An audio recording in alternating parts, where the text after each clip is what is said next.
नमस्कार दोस्तों, इन्फोवैक्स में मैं रोशन मैथिल आपका स्वागत करता हूं। दोस्तों, आज का अपना टॉपिक है स्ट्रक्चर ऑफ बिजनेस के बारे में। बिजनेस का स्ट्रक्चर क्या होता है, बिजनेस का फॉर्मेट क्या होता है। दोस्तों, बड़ी ध्यान से पूरे टॉपिक को समझना है और अगर पूरे टॉपिक आप समझ जाएंगे तो मैं आशा करता हूं कि आप बिल्कुल इस चीज में दक्षता हासिल कर लेंगे।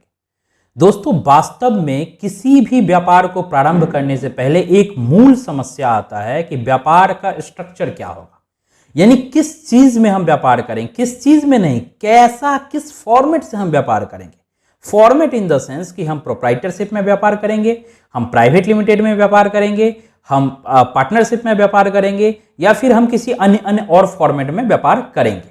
और व्यापार के क्या क्या फॉर्मेट होते हैं ये भी जानना बहुत जरूरी है। तो दोस्तों, आज पूरे वीडियो में हम यही टॉपिक पे, इसी टॉपिक पे बात करेंगे। तो पूरे वीडियो में आप बने रहें और कोई भी व्यक्ति अगर हमारे चैनल पे नया है तो हम उनसे आशा करते हैं कि वो हमारे चैनल को सब्सक्राइब करेंगे। चलिए दोस्तों, हम अपने टॉपिक को शुरू करते हैं। देखिए, व्यापार को शुरू करने से पहले दो ऑब्जेक्टिव को ध्यान रखना पड़ता है। पहला ऑब्जेक्टिव ओरिएंटेड व्यापार और दूसरा क्या होता है, प्रॉफिट ओरिएंटेड व्यापार। आप बोलेंगे ऑब्जेक्टिव ओरिएंटेड क्या व्यापार होता है, इसका मैं एक ओवरव्यू आपको दे देता हूं। उसमें क्या होता है कि किसी लक्ष्य को प्राप्त करना, उसमें प्रॉफिट कमाना बिल्कुल भी नहीं। एक ओरिएंटेशन होता है कि मुझे प्रॉफिट कमाना है, उसके लिए हम काम कर रहे हैं, ये ऑब्जेक्ट ओरिएंटेशन होता है। आपने कई सारे एनजीओज को देखा होगा जो ऑब्जेक्ट ओरिएंटेड काम करते हैं। तो बेसिकली जब हम ऑब्जेक्ट ओरिएंटेड काम करते हैं तो उनके फिर कई सारे फॉर्मेट है, तो वो हम किसी और टॉपिक में, किसी और वीडियो में उसका डिस्कशन करेंगे। आज का जो हमारा टॉपिक है बेसिकली वो, अगर हम प्रॉफिट ओरिएंटेशन में जाना चाहते हैं तो प्रॉफिट ओरिएंटेशन में हमारे पास में कौन कौन से फॉर्मेट आएंगे, तो आज का हमारा चर्चा इसी पे। दोस्तों, जब आप प्रॉफिट ओरिएंटेशन के लिए व्यापार करते हैं, प्रॉफिट मैक्सिमाइजेशन के लिए व्यापार करते हैं, तो आपके पास एक प्रश्न होता है कि सर हमारे व्यापार का क्या स्ट्रक्चर होगा। चलिए, प्रॉफिट ओरिएंटेशन को दोस्तों हम दो भाग में बांट देते हैं, ठीक है। पहला भाग को हम लोग बोलते हैं फॉर्मल बिजनेस और दूसरे भाग को बोलते हैं इनफॉर्मल बिजनेस। इनफॉर्मल बिजनेस में क्या होता है मित्रों, किसी भी प्रकार के रजिस्ट्रेशन की रिक्वायरमेंट नहीं होती। आप अगर इनफॉर्मल बिजनेस में जाते हैं तो किसी भी प्रकार के रजिस्ट्रेशन की रिक्वायरमेंट आपको नहीं है। अगर मार्केट में कोई ऐसे रजिस्ट्रेशन के नाम पर में आपको बेवकूफ बना रहे हैं तो आप बन सकते हैं, बनाते हैं बहुत सारे लोग, लेकिन वास्तविकता यही है कि गवर्नमेंट के तरफ से किसी भी प्रकार का ऑब्लिगेशन नहीं है, ठीक है।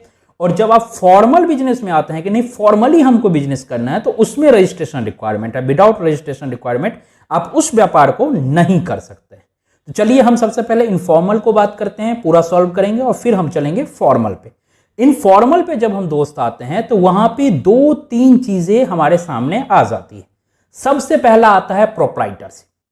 प्रोप्राइटरशिप क्या होता है, जब आप अकेले छोटे लेवल का कोई व्यापार करना चाहते हैं, नहीं समझे, जैसे आप मान लो एक किराने का दुकान खोलना चाहते हैं, जैसे मान लो आपका गारमेंट शॉप खोलना है, या फिर आपका मन है कि नहीं एक छोटा सा एजेंसीज वगैरह लेकर के आप काम करें, छोटे लेवल पे आप अपने व्यापार को कर रहे हैं, बिल्कुल छोटे लेवल पे, कोई बड़ा लेवल नहीं है उसके लिए, तो आप इस व्यापार को प्रोप्राइटरशिप में कर सकते हैं, बशर्ते आप वहां पे अकेले हैं। और सेम टू सेम अगर आप किसी और दोस्त के साथ, आप किसी और बिजनेस पार्टनर के साथ वही काम को करना चाहते हैं, तो उस केस में आप कहां चले जाते हैं, पार्टनरशिप के तरफ। तो दो इनफॉर्मल बिजनेस के टिप्स मैंने आपको बताया, या तो आप पार्टनरशिप में चले जाइए या आप प्रोप्राइटरशिप में चले जाइए। लेकिन दोस्तों, इसकी खामियां हैं। खामियां क्या है वो सुनिए। सबसे पहला बात, मैं प्रोप्राइटरशिप का बात करूंगा। प्रोप्राइटरशिप में आपके एसेट को आपके व्यापार से अटैच कर दिया जाता है, यानी बिजनेस इंटिटी कॉन्सेप्ट, जो एक कॉन्सेप्ट है जहां पे व्यापार अलग और आप अलग, ऐसा कुछ भी नहीं होता है। आप और व्यापार दोनों मिले हुए रहते हैं, और अगर व्यापार में लॉस होता है तो वो लॉस आपको भी वहन करना पड़ेगा। आपके अपने जमीन, अपने जायदाद बेच करके उस लॉस को सहन करना पड़ेगा। ये सबसे बड़ा ड्रॉबैक है पार्टनरशिप, ठीक है। लेकिन यहां पे फायदा क्या है, यहां पे कोई अलग से पैन कार्ड लेने की जरूरत नहीं है, कोई अलग से रजिस्ट्रेशन लेने की जरूरत नहीं है। आपका जो इनकम टैक्स रिटर्न जाएगा वो एक ही रिटर्न जाएगा, प्रोप्राइटरशिप की कोई अलग से रिटर्न नहीं जाएगी। हाँ, कई बार ऐसा केस जरूर आता है कि हमें जीएसटी लेना होता है, तो उस केस में वो आपका लिमिट देखेगा कि आपका लिमिट क्या है। अगर आप 40 लाख कोई ट्रेड वगैरह कर रहे हो तो 40 लाख देखा जाता है, सर्विस में अगर आप हो तो 20 लाख देखा जाता है। तो वो भी हम किसी और टॉपिक में बात करेंगे कि जीएसटी लेने की क्या कैटेगरी क्राइटेरिया होता है, कि जीएसटी हमें कब लेना चाहिए और कब नहीं लेना चाहिए। तो वो हम किसी और बिजनेस में बात करेंगे। तो हो सकता है प्रोप्राइटरशिप में आपको क्या करना पड़े कि जीएसटी लेना पड़े, ठीक है, लेकिन वो रजिस्ट्रेशन कैटेगरी में, प्रॉपर प्रोप्राइटरशिप की रजिस्ट्रेशन कैटेगरी में वो नहीं आता है, वो एक अलग टैक्सेशन रजिस्ट्रेशन है, ठीक है।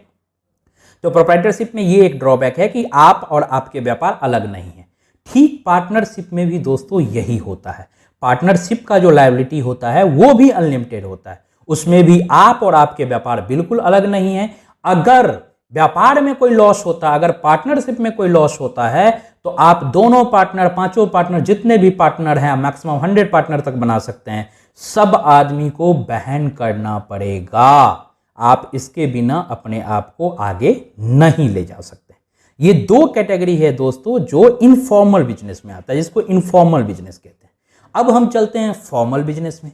फॉर्मल बिजनेस में जब हम जाते हैं तो सबसे पहले इसी दोनों कैटेगरी के बारे में बात करेंगे। बोलेंगे इस दोनों कैटेगरी के बारे में फॉर्मल बिजनेस में भी है? जी हाँ, बिल्कुल। कई ऐसे लोग हैं जो बिजनेस एंटिटी कॉन्सेप्ट को एग्जिस्ट करना चाहते हैं दोस्तों, तो आप अकेले रह करके भी फॉर्मल बिजनेस में जा सकते हैं। अब कैसे? उसके लिए आपको ओपीसी के अंदर जाना पड़ेगा, जिसे 1% कंपनी कहते हैं। ओपीसी के अंदर यानी वहां पे जाकर के आप अपने आप को बिल्कुल रजिस्टर्ड करा सकते हो, मालिक आप ही रहोगे, लेकिन वहां पे बिजनेस एंटिटी कॉन्सेप्ट हो जाएगा, एग्जिस्ट कर जाएगा, और आपका लायबिलिटी अनलिमिटेड की जगह पे लिमिटेड हो जाएगा। आप उतने ही लायबिलिटी के लिए देता है जितना आपने शेयर के लिए बोल रखा है अपने मेमोरेंडम, अपने एसोसिएशन में। ये एक बेनिफिट हो जाएगा। अब बोलोगे कि सर पार्टनरशिप का अपग्रेड वर्जन बोलो। प्रोप्राइटरशिप का तो अपग्रेड वर्जन आपने बोल दिया कि ओपीसी में आप चले जाइए, 1% कंपनी, वहां पे जाकर के आप अपने आप को रजिस्टर्ड करवा लीजिए। अब बताइए कि नहीं, पार्टनरशिप का अपग्रेड वर्जन क्या है? दोस्तों पार्टनरशिप का अपग्रेड वर्जन है LLP। आपने नाम भी सुना होगा, लिमिटेड लायबिलिटी पार्टनरशिप। आप लिमिटेड लायबिलिटी पार्टनरशिप में जाकर के अगर अपने आप को रजिस्टर्ड कराते हैं तो नाम से ही एकदम वो पूरा डिफाइन है कि वहां जो लायबिलिटी है वो आपका लिमिटेड है। और लिमिटेड लायबिलिटी होने के कारण क्या होगा कि आप जो है सो बहुत आसान तरीके से अपने बिजनेस को कर सकते हैं। अगर बिजनेस में कोई लॉसेस भी होता है तो उसका भरण पोषण आपको नहीं करना, बशर्ते आप फ्रॉड नहीं किए हैं। ये हमेशा हर केस में याद रखिएगा। अगर आपके फ्रॉड के कारण बिजनेस में लॉस हुआ है दोस्तों, तो आपको भरण करना ही होगा। अगर आपके फ्रॉड के कारण आपने गुड इंटेंशन में, गुड फेथ में अपने व्यापार को किया है, तो उस केस में आपको किसी भी प्रकार के लॉसेस वहन करने की जरूरत नहीं है। वो LLP की लॉसेस है, वो OPC की लॉसेस है। हाँ, जितना आपने पहले ही गारंटी दे चुका है कि इस शेयर के इतने हिस्से तक हम लॉसेस को वहन करेंगे, उतना आपको करना, उससे ज्यादा करने की कोई जरूरत नहीं है। तीसरा सबसे बड़ा बिजनेस क्या आ जाता है दोस्तों? उसके बाद प्राइवेट लिमिटेड। आप हो सकता है कि आपको मार्केट में ट्रस्ट बनाना हो, या फिर आपको एक बड़ा बिजनेस डेवलप करना है, बड़ा बिजनेस डेवलप करना है। आपको लगता है कि नहीं, आपके बिजनेस में एक अच्छा टर्नओवर होने वाला है, आप मीडियम स्केल के बिजनेसमैन बनना चाहते हैं, तो उस केस में क्या होता है कि लोग प्राइवेट लिमिटेड की तरफ चले जाते हैं। प्राइवेट लिमिटेड में मिनिमम 2 व्यक्ति की रिक्वायरमेंट होती है और मैक्सिमम इसमें 200 तक आप जा सकते हैं। जो LLP है उसमें भी वही है, मिनिमम 2 और मैक्सिमम 100। पार्टनरशिप में भी वही है, मिनिमम 2 मैक्सिमम 100, ठीक है। लेकिन क्या होता है कि प्राइवेट लिमिटेड का ट्रस्ट मार्केट में थोड़ा ज्यादा है, और थोड़ा ज्यादा ट्रस्ट होने के कारण, क्योंकि थोड़ा इसमें ऑब्लिगेशन ज्यादा है, इसमें आपका स्टैट ऑडिट लग जाता है। अगर आपने बिजनेस किया है तो और भी कई सारा चीज लग जाता है। 44AB है, 44AD है, कई सारे ऑडिट लगते हैं। वो तो बेसिकली हर चीज में लगेगा, लेकिन स्टैट ऑडिट एक लग जाता है। तो एक लोगों को लगता है कि नहीं, ये एक अच्छा बिजनेस है, अच्छा व्यापार है, जहां पे सारे जो सिस्टम्स हैं, सिस्टम्स को फॉलो किए जाते हैं, और गवर्नमेंट का बेसिकली इस पे विशेष ध्यान है। कई फंडिंग वगैरह अगर आपको लेना होता है तो इसमें बहुत आसान हो जाता है, क्योंकि अगर आप एंजल इन्वेस्टर वगैरह के पास में जाते हैं तो बिना प्राइवेट लिमिटेड का वो जो है सो आपको नहीं देंगे, वो बात ही नहीं करेंगे। आपको बोलेंगे कि प्राइवेट लिमिटेड रजिस्टर, यानी फॉर्मल बिजनेस में अगर आप हैं तभी वो आपसे बात करेंगे। अगर इनफॉर्मल बिजनेस में आप हैं तो वो आपसे बात नहीं करेंगे। तो ये सब बात एक प्राइवेट लिमिटेड में बेनिफिट हो जाता है, ठीक है। उसके आगे दोस्त आता है पब्लिक लिमिटेड। अब प्राइवेट लिमिटेड से भी ज्यादा अगर आपको बड़ा सा काम करना, बहुत बड़ा काम, आप चाहते हैं कि एक किसी ऑब्जेक्टिव ओरिएंटेड काम हो जिसमें प्रॉफिट मैक्सिमाइजेशन के लिए हो, और बिग लेवल का आप काम कोई सोच रहे हैं, तो उस केस में आपको उतना फंड तो बहुत जरूरी है उसमें, और आप चाहते हैं कि नहीं पब्लिक फंड हमारे लिए जनरेट हो। तो पब्लिक फंड जनरेट करने की जब बात आती है दोस्तों, तो उस केस में हम कहां चले जाते हैं? पब्लिक लिमिटेड की तरफ। पब्लिक लिमिटेड का और भी बहुत सारा मार्केट में ट्रस्ट है, क्योंकि इसके ऑब्लिगेशन सबसे ज्यादा है। तो इस कारण क्या होता है कि पब्लिक लिमिटेड का मार्केट में ट्रस्ट बहुत बढ़ जाता है। लेकिन इसमें कम से कम 7 व्यक्ति चाहिए। आप पब्लिक लिमिटेड अगर तैयार करना चाहते हैं तो 7 व्यक्ति से कम में आप पब्लिक लिमिटेड तैयार नहीं कर सकते हैं। दूसरा बात क्या है कि बोलेंगे सर इसमें मैक्सिमम नंबर बता दो, जैसे सब में आपने मैक्सिमम नंबर बताया, तो इसमें सर कोई मैक्सिमम नंबर है ही नहीं, ये इन्फिनिटिव तक जा सकता है। जितना मर्जी उतने लोगों को आप शेयर बेच दो, ठीक है। शेयर हो सकता है कि स्टॉक एक्सचेंज के माध्यम से हो या वैसे हो डीमेट अकाउंट के माध्यम से हो, या फिर आप फॉर्मली जाकर के परचेस कर लेते हैं कहीं से, तो ये तरीका है, ठीक है। ये सब बेनिफिट। अब बात आता है कि किस किस व्यक्ति को किस किस टाइप का व्यापार करना चाहिए।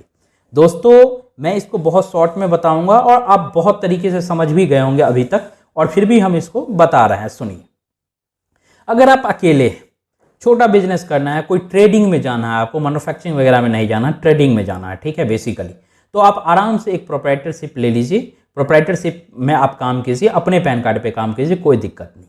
इसी तरीके से अगर 2 व्यक्ति मिलकर के काम करना चाहते हैं और आपको ट्रेडिंग ही करना है, ट्रेडिंग या कोई सर्विस में जाना है, ट्रेडिंग में जाना है, बेसिकली ट्रेडिंग को इसको कॉन्सेप्ट में रखते हैं क्योंकि ज़्यादा ट्रेडिंग वाले लोग ही ऐसे चीज़ को अपनाते हैं, मार्केट कन्वेंशन यही है। तो ट्रेडिंग में आप हैं और आप 2 व्यक्ति हैं, 2 दोस्त मिलकर के किसी व्यापार को कर रहे हैं, तो आप आराम से एक इनफॉर्मल पार्टनरशिप में चले जाइए, कोई दिक्कत नहीं। इनफॉर्मल पार्टनरशिप में चले जाइए, उसका एक रजिस्ट्रेशन डीड लीजिए, एक आप उसका पैन कार्ड लीजिए और आप अपने काम को स्टार्ट कर लीजिए, कोई दिक्कत नहीं। तीसरा बात अब आ जाता है कि सर आप सर्विस प्रोवाइडर हो, ठीक है, आप सर्विस देते हो, आप चार्टर्ड अकाउंटेंट हो या फिर आप एडवोकेट हो, आप इंजीनियर हो, आप आर्किटेक्ट हो, ये हो, ठीक है, और आप अपना सर्विस लोगों को देते हो, तो आपके लिए सबसे बेहतर क्या है दोस्तों, आप फॉर्मल में आ जाइए, आप LLP का रजिस्ट्रेशन ले लीजिए, आपके लिए ज़्यादा बढ़िया रहेगा कि आप लिमिटेड लायबिलिटी पार्टनरशिप। और बेसिकली जो मार्केट कन्वेंशन है वो यही देखा जाता है कि सर्विस प्रोवाइडर बेसिकली इस चीज़ को ज़्यादा चूज करते हैं, LLP को ज़्यादा चूज करते हैं, ठीक है।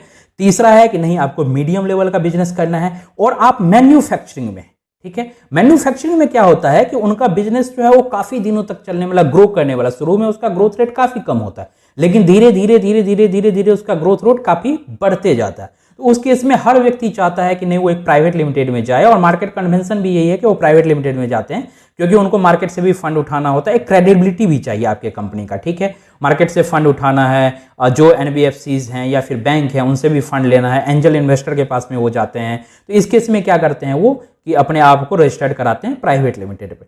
और आपको एक बिग इश्यू के लिए, एक बहुत बड़े चीज़ों के लिए काम करना है दोस्तों, तो फिर आप चले जा सकते हैं पब्लिक लिमिटेड में। तो आज का ये टॉपिक मुझे लगता है कि आपको जरूर पसंद आया होगा। ये सब है इस टॉपिक में, और भी इस टॉपिक से रिलेटेड अगर आपको कोई समस्या है तो आप जरूर हमसे संपर्क कीजिए, आप जरूर हमसे बात कीजिए। नीचे कमेंट में लिखिए कि आपका क्या समस्या है, मैं कमेंट को देखूंगा और कमेंट देखने के बाद हम आपको जरूर इस समस्या का सॉल्व करेंगे दोस्तों, ठीक है। आज का टॉपिक यहीं तक। अगर आपको वीडियो अच्छा लगा दोस्तों तो वीडियो को लाइक कर दीजिए, हमारे चैनल को सब्सक्राइब कर दीजिए, और आपके अगर कोई फ्रेंड हो जिन्हें लगता है कि नहीं उन्हें ये वीडियो पसंद आएगा या वो व्यापार आरंभ करना चाहते हैं तो उनके पास वीडियो को शेयर कर दीजिए, और कमेंट जरूर कीजिए वीडियो कैसा लगा नहीं लगा, ये कमेंट जरूर कीजिए। धन्यवाद। जय भारत, जय हिंद।